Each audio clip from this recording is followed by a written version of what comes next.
3 రోజుల క్రితం వరకు డిమాండ్ల సాధన కోసం సమ్మె చేస్తామన్న ఆర్టీసీ కార్మికులు, ప్రభుత్వ ఉద్యోగులు ఇప్పుడు సీఎం రేవంత్ జిందాబాద్ అంటున్నారు. మొన్న ఆర్టీసీ సంఘాలు, నిన్న ఉద్యోగ సంఘాలతో వరుస భేటీలు నిర్వహించిన సీఎం వరాలు, అలాగే మంచి మాటలతో ఉద్యోగులను మెప్పించి ఒప్పించారు. దీంతో అటు ఆర్టీసీ కార్మికులతో పాటు ఇటు ప్రభుత్వ ఉద్యోగులు ఉద్యమ కార్యాచరణ విరమించుకున్నారు.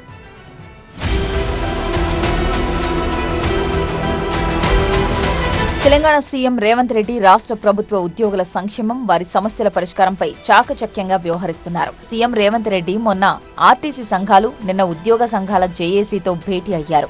ఈ సమావేశాల్లో తన ప్రసంగాలను ఉద్యోగులకు వరాలతో మెప్పించడంతో పాటు రాష్ట్ర ప్రభుత్వ ఆర్థిక పరిస్థితిని వివరించి ఒప్పించేలా, వారి మద్దతును కూడగట్టేలా కీలక నిర్ణయాలు ప్రకటించారు.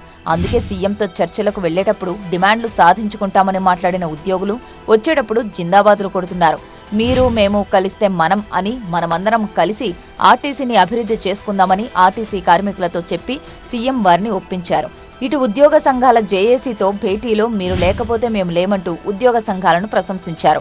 ప్రభుత్వం ఏ పథకాన్ని ప్రకటించినా ఉద్యోగులు భుజాన వేసుకుని పనిచేశారని అన్నారు. ఈ సమావేశంలో ప్రభుత్వ ఉద్యోగులకు సీఎం రేవంత్ రెడ్డి 4 కీలక హామీలు ప్రకటించారు. జూన్ 1 నాటికి హెల్త్ కార్డులు జారీ చేయడంతో పాటు 100 రోజుల్లో 6,000 కోట్ల రూపాయల బకాయిలను చెల్లిస్తామని హామీ ఇచ్చారు. వేతన సవరణపై పీఆర్సీ నివేదికను వెంటనే ఇవ్వాలని ఆదేశాలు ఇచ్చారు. రిపోర్టు ఆధారంగా పీఆర్సీపై నిర్ణయం తీసుకుంటామన్నారు. ప్రభుత్వ నిర్ణయాలతో మే 5న తలపెట్టిన ధర్నాను ఉద్యోగ సంఘాలు విరమించుకున్నాయి.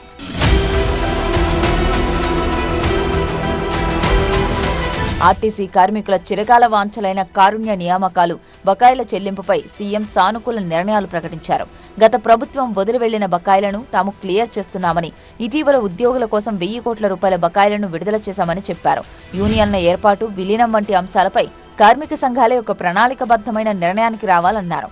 ప్రభుత్వం పీఆర్సీ లాంటి అంశాలపై త్వరలోనే స్పష్టమైన నిర్ణయం తీసుకుంటుందని భరోసా ఇచ్చారు. కార్మిక సంఘాల విన్నపం మేరకు గతంలో జరిగిన 3 రోజుల సమ్మె కాలానికి సంబంధించిన వేతనాలను విడుదల చేయాలని, ఆ సమయంలో కార్మికులపై నమోదైన పోలీస్ కేసులను ఎత్తివేయాలని సీఎం రేవంత్ అప్పటికప్పుడే నిర్ణయం తీసుకున్నారు. ఆర్టీసీలో ఒక్క డ్రైవర్ను కూడా తొలగించమని ఉద్యోగ భద్రతకు హామీ ఇచ్చారు.